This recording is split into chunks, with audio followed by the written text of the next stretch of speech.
बता रहे हैं वही मनीष कश्यप जी जो रोड कहाँ पे है, इतना गड्ढा कितना जोर नहीं था, बता दे सही पूछो कि जो गांधी का मरने पर जश्न मनाता है वो देश का गद्दार है कि नहीं, ऐसे ही पूछो खाली। सबसे पहले जातिवाद गांधी जी किए थे, पता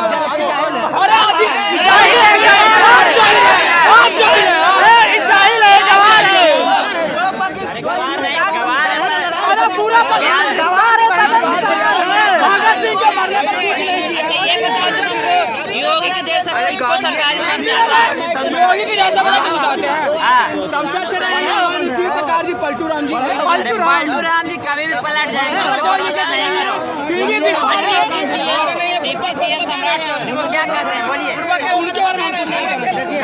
वो भी पलटू है।